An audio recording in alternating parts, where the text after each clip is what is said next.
Meus ninhos! Olá, meninos, vocês estão bem? Que bom, espero que sim. Meninos, nós estamos bem adiantados, como eu havia dito na aula passada, então nós vamos com bastante tranquilidade ver alguns pontos aqui que eu achei muito interessante, como a análise de um poema e sobre o verbo subjuntivo, ok? Ainda não tenho o livro na Iônica, o livro de vocês do segundo ano. Vamos ver essa semana que podemos fazer, vamos conversar com a gerente para ver se coloca o livro para podermos ter aula com os livros digitais, ok? Então vamos lá. Todo mundo abrindo na E7, página 15. Bom, a E7, página 15, fala sobre o presente do subjuntivo, conjugações e usos, ok? Então, a ver o poema. Los álamos de plata, ok? Primeiro lugar, o que é um álamo? É uma árvore originária da Espanha, tá? É da família das salicíneas. Para vocês que estudam biologias, devem saber o que significa, né?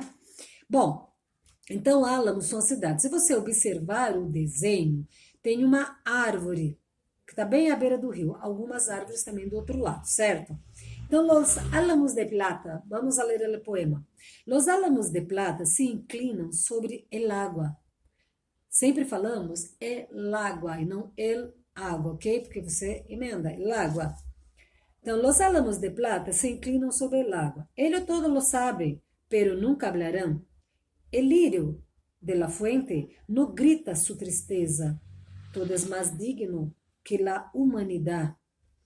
La ciencia del silencio frente al cielo estrellado la posee la flor y el insecto no más.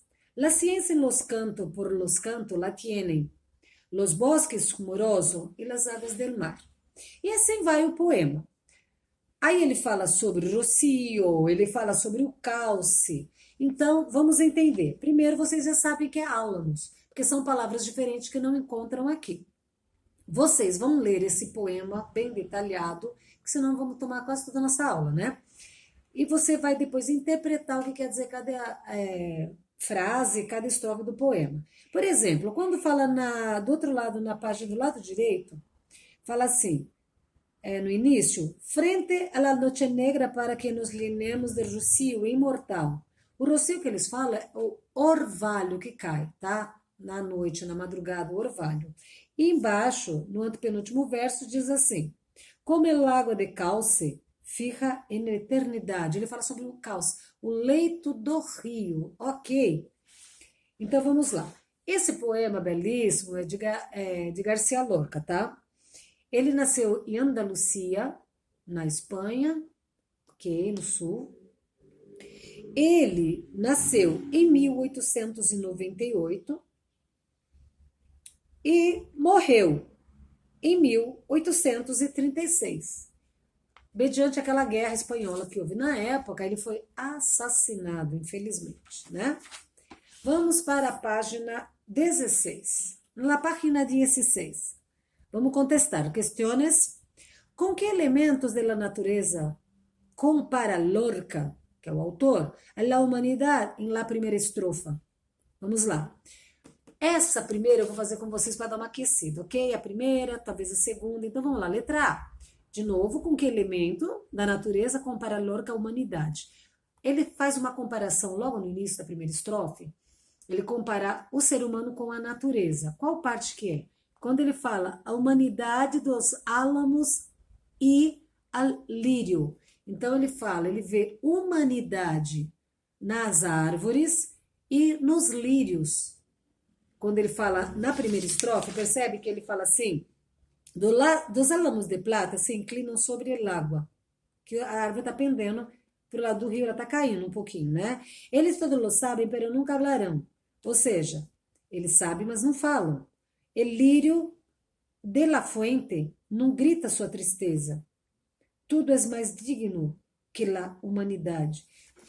Ou seja, nós, seres humanos, nós temos os nossos problemas, as nossas tristezas, nós nos revoltamos, podemos nos pronunciar, falar, gritar. O lírio não, ele não consegue, ele não grita a sua tristeza.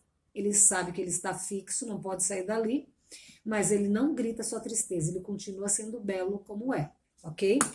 Bom, Aí vem a letra B. Em que se basa a comparação? A comparação se basa no silêncio da natureza em oposição à fala do poema, né? E ao grito da humanidade. Então, ele se baseia no silêncio da natureza em oposição à fala e ao grito da humanidade, certo? Bom, vocês vão responder a C e a D e vão explicar alguns trechos do poema, como pede aqui na letra F, G e H, ok? Nós vamos aqui embaixo na página 16. Na próxima aula a gente corrige, tá? Na página 16 embaixo, fala assim: Hay que abrirse del todo frente de la noche negra, para que lenemos el rocío imortal. Tá tirando trechos do poema. Quando ele fala assim, para que nos lenemos, esse lenemos, enchemos, para que nos enchemos, esse lenemos é o subjuntivo. Então, o verbo, por que tem esse verso? Porque tem vários verbos no subjuntivo, ok? Vocês vão identificá-los. Por exemplo, a primeira pessoa do presente do indicativo, você usa o. Então, por exemplo, subjuntivo é assim. Se você falar o verbo cantar, que é um verbo que termina com ar, você fala assim, você vai usar no subjuntivo no presente, você vai usar o que na frente. Que tu vayas bien, que eu consiga vencer na vida, ok? Então, o que? Que te vayas, que eu consiga. Vocês perceberam que se o verbo é conseguir, termina com ir, eu inverto, eu conjugo ele com a. Se o verbo é como ar, cantar, que tu cantes bem nesta noite, em recital, ok? Então, você vai inverter, você vai conjugar com e. Então, regra. Se o verbo termina com ar, conjuga com e. Que tu cantes muito bem esta noite. Se o verbo termina com ele sair, por exemplo, sair com ele ou com ir, você vai inverter. Conseguir. Que tu consigas vencer na vida.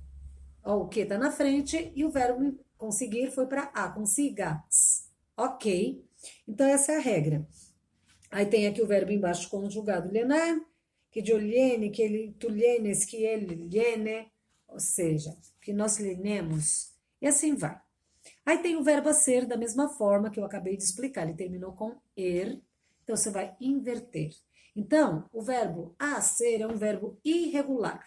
Você não conjuga da mesma forma. Você vai falar a ser. Hagas. Ok?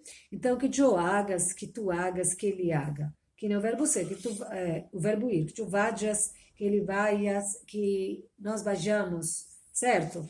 E aqui tem alguns exemplos também. Entender, que tu entenda, que tu entiendas, que ele entenda. Certo, meninos? Então, vocês vão fazer toda a página 16, ok? E vou explicar novamente o verbo subjuntivo. Vou fazer com vocês a página 17, mas por enquanto vou fazer só a página 16, ok? Então, hasta la próxima clase. Cuídense.